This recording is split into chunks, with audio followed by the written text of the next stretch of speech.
Hi students, எல்லாரும் எப்படி இருக்கீங்க? ஸோ இந்த வீடியோ ரொம்பவே யூஸ்ஃபுல்லான வீடியோ. என்ன அப்படின்னு பார்த்தீங்கன்னா, நம்ம வந்து 5 common mistakes topper don't do. Okay, இந்த 5 காமன் மிஸ்டேக்ஸை டாப்பர்ஸ் பண்ணவே மாட்டாங்க. ஒரு நார்மல் ஸ்டூடெண்ட்ஸ் பொதுவாக இந்த தப்பை பண்ணுவாங்க. அந்த மிஸ்டேக்ஸை இன்றைக்கி நீங்கள் அவாய்ட் பண்ணிவிட்டு you can also going to become a topper. Okay, so அதை பற்றி தான் இந்த வீடியோவில் ஃபுல்லாக பார்க்க போகிறோம். ஸோ நம்ம சேனலுக்கு ஃபஸ்ட் டைம் வரீங்க அப்படின்னா மறக்காமல் என்ன பண்ணி வச்சுக்கோங்க, சப்ஸ்கிரைப் பண்ணி வச்சுக்கோங்க. டெய்லி ரெகுலராக நம்ம சேனல்லேருந்து வீடியோஸ் வந்துட்டுருக்கு.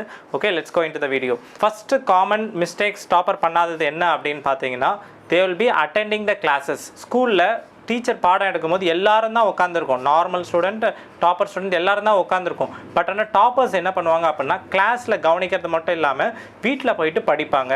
அதாவது வீட்டில் போயிட்டு they will do the studying work. Daily ஸ்கூலில் என்ன சொல்லி தராங்களோ அதை போய் ஈவினிங் வீட்டில் போயிட்டு படிப்பாங்க. ஓகே, இதுதான் ரொம்ப ஃபஸ்ட்டு திங். அதுக்கப்புறம் கிளாஸ்லேயே நோட்ஸும் எடுப்பாங்க. ஸோ இதுதான் ஃபஸ்ட்டு பாயிண்ட். கிளாஸில் ப்ராப்பராக நோட்ஸ் எடுக்கிறது, அப்புறம் வீட்டுக்கு வந்துட்டு டீச்சர் என்ன ஸ்கூலில் சொல்லி கொடுத்தாங்களோ அதை வீட்டில் வந்து எடுத்துகிட்டு வந்து பார்க்குறது. ஸோ இதை வந்து ஒரு நார்மல் ஆவரேஜ் ஸ்டூடெண்ட் வந்து ரெகுலராக பண்ண மாட்டாங்க. ஸோ இது வந்து ரொம்ப ப்ராப்ளம். ஸோ ரெகுலராக பண்ணால் தான் நீங்களும் என்ன பண்ண முடியும், டீச்சர்ஸ் எடுக்கிறது அப்பப்போ படிச்சிடலாம், பேக்லாக் எதுவும் இருக்காது. So this is the first point. ரெண்டாவது பாயிண்ட் வந்து, பொதுவாக வந்து டாப்பர்ஸ் வந்து டீச்சர்ஸோட ரொம்ப ஃப்ரெண்ட்லியாக இருப்பாங்க. நீங்கள் பார்த்துருக்கீங்களா, டீச்சர்ஸ் கிட்ட அவங்க வந்து இன்ட்ராக்ட் பண்ணுவாங்க. அந்த டீச்சர் பிடிக்குது பிடிக்கலன்றதுலாம் உங்களோட பர்சனல் இது. ஆனால் நீங்கள் டாப்பர் ஆகணும் அப்படின்னா டீச்சர்ஸ் கிட்ட டவுட் கேட்கணும்ல, டவுட்ஸ் வரப்போகுது படிக்கும்போது. ஸோ அதனால் அவங்க டீச்சர்ஸ் கிட்ட நீங்கள் கண்டிப்பாக என்ன பண்ணணும், you should have a good communication. So doubts இருந்துச்சுன்னா நீங்கள் வந்து தயக்கப்படாமல், நீங்கள் நல்லா படிக்கிற ஸ்டூடெண்ட்டாக இருக்கலாம், பட் டாப்பர் ஆக முடியாமல் இருக்குது இல்லையா? ஸோ அப்போ என்னென்னா, நீங்கள் டீச்சர்ஸ் கிட்ட டவுட்ஸை என்ன டவுட்ஸ் வந்தாலும் டீச்சர்ஸ் கிட்ட ரெகுலராக கேட்டுட்டிங்கன்னா the doubt will be clear. Toppers வந்து எப்போவுமே they will be like very friendly with teachers. So அந்த பாயிண்ட்டை யூ ஷுட் பி ஃபாலோயிங். அந்த மிஸ்டேக் அவங்கக்கிட்ட நல்ல ரேப்போடு இருங்க. டாப்பர்ஸ் வந்து கிளாஸை மட்டும் தியரி மட்டும் கவனிச்சுட்டு வீட்டில் போயும் படிக்கிறாங்க அப்படின்னு பார்த்தோம். அதில் என்ன பண்ணுவாங்கன்னா, ப்ராப்பர் ஷெட்யூலோட படிக்கணும். இப்போ வீட்டில் போய் நம்ம படிக்கிறோம், ப்ராப்பர் ஷெட்யூலோட toppers will do. Okay, so ரேண்டமாக இப்போ சில பேர் என்ன பண்ணுவோம், ஸ்கூல்லேருந்து வீட்டுக்கு வந்துட்டு நம்ம ரேண்டமாக ஏதோ ஒரு புக்கை எடுத்து படிக்க ஆரம்பிச்சிடும். ஆனால் அவங்க என்ன பண்ணுவாங்க, அடுத்த எக்ஸாம்ஸ் என்ன வருது, அடுத்த டைம் டேபிள் என்ன கொடுத்துருக்காங்க, மிட் டேர்ம் எக்ஸாம் வருதா, ஹாஃப் இயர்லி எக்ஸாம் வருதா, குவார்டர்லி வருதான்றத டைம் டேபிளை மைண்டில் வச்சுக்கிட்டு அதில் உள்ள போர்ஷன்ஸை கையில் வச்சுருப்பாங்க. நல்லா கவனிங்க, டாப்பர்ஸ் வந்து என்ன எக்ஸாமுக்கு என்ன போர்ஷன்றதை கையில் வச்சுக்கிட்டு ஸோ அதுக்கு பேஸ்டாக வீட்டில் வந்து படிப்பாங்க. ஓகே, ஸோ அதனால் வந்து நம்ம ரேண்டமாக பண்ணக்கூடாது, ஷெட்யூல் இல்லாமல். We should have a proper schedule after coming to the home. நம்ம எப்போ படிக்கிறோம், எப்போ சாப்பிட்றோம், ஓகே, எந்த டைம் நம்ம விளையாட போகிறோம், எந்த டைம் படிக்கணும் அப்படின்றதுலாம் கிளியர் ஷெட்யூல் இருக்கணும் வீட்டில் வந்ததுக்கப்புறம். இப்போ அடுத்து என்ன பாயிண்ட் அப்படின்னா, ஃபோர்த்து வந்து, நம்ம நிறைய பேர் வந்து செல்ஃப் ஸ்டடி பண்ண முடியாது. வீட்டில் போய்ட்டு செல்ஃப் ஸ்டடி பண்ண முடியலன்னா நிறைய பேர் டியூஷன்ஸ் போகும். டியூஷன்ஸ் போயும் டாப்பராக இருக்கவங்க கண்டிப்பாக இருக்காங்க. ஓகே, ஸோ என்ன பிரச்சனைனா, டாப்பர்ஸ் டியூஷனில் இருந்தும் டாப்பர்ஸ் இருக்க தான் செய்கிறாங்க. ஆனால் மல்டிபிள் டியூஷன் சேர மாட்டாங்க. அதாவது 4-5 டியூஷனு, ஈவினிங் ஸ்கூலில் ஒரு டியூஷன், வீட்டுக்கு வந்தாலும் ஆன்லைன் ஆஃப்லைன் டியூஷன்னா என்ன பண்ண முடியும்? உங்களுக்குன்னு எப்போ இருக்குது, ப்ராப்பராக கான்சன்ட்ரேஷன் பண்ணி படிக்கிறதுக்கு டைமே இருக்காது.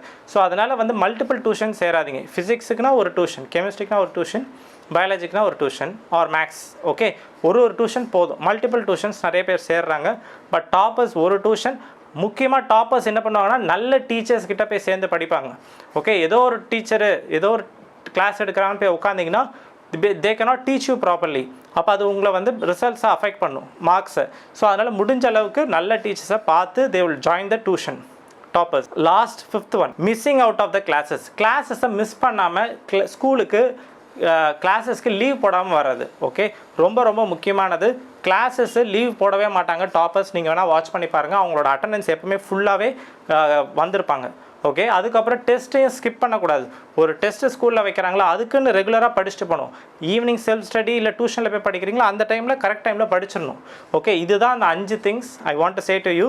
ஓகே, ஃபஸ்ட்டு திங் என்னது, கிளாஸில் ஸ்கூலில் தியரி மட்டும் படிக்காமல் வீட்டில் போயிட்டு செல்ஃப் ஸ்டடி பண்ணுறது. ரெண்டாவது என்னென்னா, டீச்சர்ஸோட குட் கம்யூனிகேஷனோட இருக்கிறது, கூட அவங்கக்கிட்ட ஏதாவது ஹெல்ப்னா தயங்காமல் கேட்குறது. தேர்ட் வந்து, ஈவினிங் செல்ஃப் ஸ்டடி பண்ணும்போது ப்ராப்பராக ஷெட்யூல் பண்ணி எக்ஸாம் டைம் டேபிளுக்கு பேஸ் பண்ணி நம்ம பிளான் பண்ணி ஒர்க் அவுட் பண்ணணும். ஃபோர்த்து ஒன் வந்து, மல்டிபிள் டியூஷன் சேராமல் நல்ல டீச்சர் ஒரு டியூஷன் இருந்தாலே போதும். ஒரு சப்ஜெக்ட் நல்ல டீச்சர் ஒரு டியூஷன் இருந்தாலே போதும். 5th ஒன் என்னென்னா, கிளாஸஸை ஸ்கிப் பண்ணாமல் டெஸ்ட்டையும் ஸ்கிப் பண்ணாமல் ப்ராப்பராக ரெகுலராக ஸ்கூலில் வந்து டெஸ்ட்டு எழுதுறது. Okay, right. இந்த 5 விஷயம் தான் உங்களுக்கு நான் சொல்லணும்னு நினச்சேன்ப்பா. கண்டிப்பாக இந்த வீடியோ உங்களுக்கு யூஸ்ஃபுல்லாக இருந்திருக்கும்னு நினைக்கிறேன். இந்த வீடியோவில் இருக்கிறத டெஃபினட்டாக நீங்கள் உங்களோட நெக்ஸ்ட் கம்மிங் டேஸில் டெய்லி இதை வந்து அப்ளை பண்ண பாருங்கள். டெஃபினட்டாக you can also become a topper. Okay, இந்த வீடியோ எப்படி இருந்துச்சுன்னு கமெண்ட் செக்ஷனில் சொல்லுங்கள். அடுத்து உங்களுக்கு என்ன டைப் ஆஃப் வீடியோ வேணுன்றதையும், என்ன டைட்டிலில் வேணும் அப்படின்றதையும் நீங்கள் கமெண்ட் பாக்ஸில் சொல்லுங்கள். நான் நெக்ஸ்ட் வீடியோவில் உங்களை மீட் பண்ணுறேன்ப்பா. Until then, bye from Nagarajan. All the best. By.